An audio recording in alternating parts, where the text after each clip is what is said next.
Christianity has not been tried and found wanting. It has been found difficult and not tried. Chesterton. And now your host, Brock Lawley. Hello, ladies and gentlemen. This is the Brock Lawley program. My name is Brock Lawley. I am your fearless host. You know, we've been in the weeds of just politics hell for a long time now. I mean, the tall grass, weeds, which it's very similar to like a Floridian swamp. And there's no real debating that, left, right. Who disagrees with that, right? We got the two insult gladiators just hurling, monkey fecal matter at each other. But I decided what we were going to do in this segment is just take a breath. A point of levity. I'll probably get to the news segment later today, but I decided instead of that, just to kick around a dinner talk with Brock, I have a theory I've been working on. I do this. This is a habit of mine. I like a hobby, if you will. Let's just call it like an intellectual hobby. It's my way of navigating the world. It's my way of understanding the world. I just developed these theories, and they're nothing more than that. You know, I often vet them against people that I think will push back. But the latest one that I've wandered into and been working on, I'll tell you the backstory. So recently, I've been talking to a bunch of guys, counseling some of these guys on a personal level. And they're having a lot of trouble with their wives. And they're on the brink of divorce, or they sense it. And in some cases, a smaller portion, but in some cases, their wives have just left. Just up middle of the night, taking the stuff, bounced, abandonment, left, right? So with that being said, let's say in the last year, I'm gonna just arbitrarily pick a number. Let's say 10 instances like that came my way, and it is an astonishing amount, actually.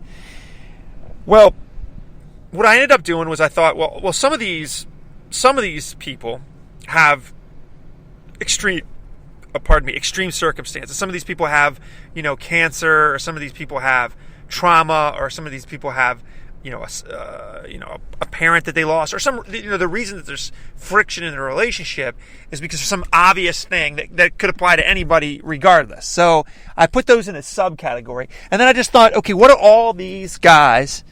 And they're all, I wouldn't counsel on an intimate level women just because I just have a strict rule about that. I'm married.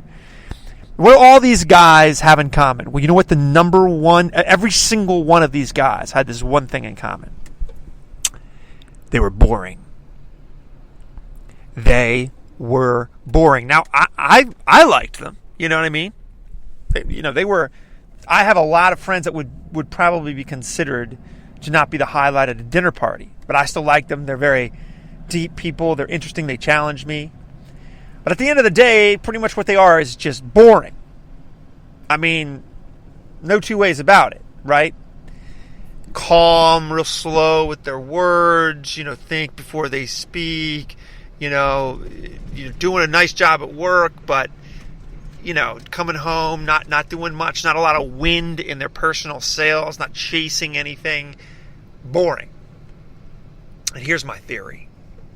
A man can get away with a lot of things. And that's evidenced in every rap video, and every time you're checking out at the supermarket and some guy with his pants around his ankles has some beautiful woman paying for his, DVDs or whatever shenanigans, or some woman's paying for the guy's check. I mean, a man can get away with murder in 2016. Can be disrespectful, misogynistic, can have no class, can be broke. But there's one unforgivable sin, ladies and gentlemen, and that is being boring. You cannot be boring as a guy. You can't. I can't speak to women. It's possible this door is a revolving door. But I know this for a fact. If you are a boring guy, you might even be able to get married. I mean, heck, you might meet a woman and she just wants some security.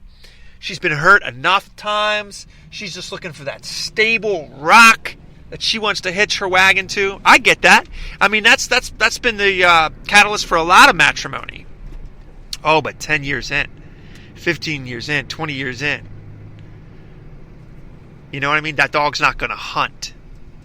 Boring is a death nail for a guy. It's just a death nail. And I don't even mean this by way of like your life in general. I'm specifically talking about women. I mean, I have seen it so many times I can't even count. Where there's some correlation here with my 70-30 theory. Those of you who follow my theories in my Dinner Talks with Brock, you already know my revolutionary 70-30 theory. And that is what it is. It's revolutionary. And maybe we'll revisit that at some point. But if you really want to know that, there's a video on YouTube, and I've talked about that extensively. But this is slightly different because this actually applies to most people after they've gotten the woman. The 70-30 theory will help you acquire the lovely bride. But this is like a death knell. This is you at sea, and all of a sudden, sickness gets into the ship.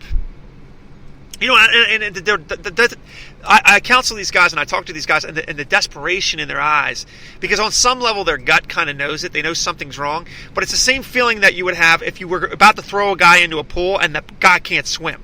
It's that same thing. Like, what am I going to do? I don't know how to do this. I don't know how to produce this. I'm not sure how to even remedy this problem. Well, most of the time it's very difficult to counsel this person, because I don't really know how to teach a person who's boring not to be boring, but I do know this. Passion is not boring. Hobbies are not boring. Caring about something immensely is not boring. And oftentimes the trappings of a boring person is somebody who's just settling in. Cement is setting. God didn't make you to be that type of person. I know it's, to some extent as you get older, you need to know who you are. There's not going to be these, continent-like drifts in your personhood. But I'm talking about the things you're interested in, the things you're passionate about, the things you're pursuing. Look, those things are exciting. And I almost feel like if a woman has a man who's chasing something, who's got spit and vinegar in his veins, that in and of itself can probably remedy it most of the time. Can't be boring, gentlemen. Can't be boring. I'm not even advocating, don't misunderstand me. These women that are leaving these men, I'm infuriated by this. Because 9 out of 10 times, these guys are solid gold. I mean, solid gold. The exact type of guy that should be married. Stable, solid, loves the woman, wants to raise a family. It just doesn't work. It just doesn't work. Don't ask me to explain the biology of it or the psychological aspect of this, because I can't. But I know this is true.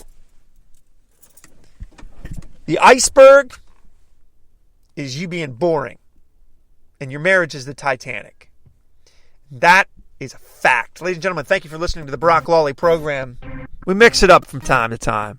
Be a people of fortitude, character, courage. Mix a little excitement in there too. It won't hurt anything. Follow me on Twitter, A Courage Culture. Facebook, Courage Culture. YouTube, The Atheist Antidote, for an arsenal that pushes back on the totalitarian left.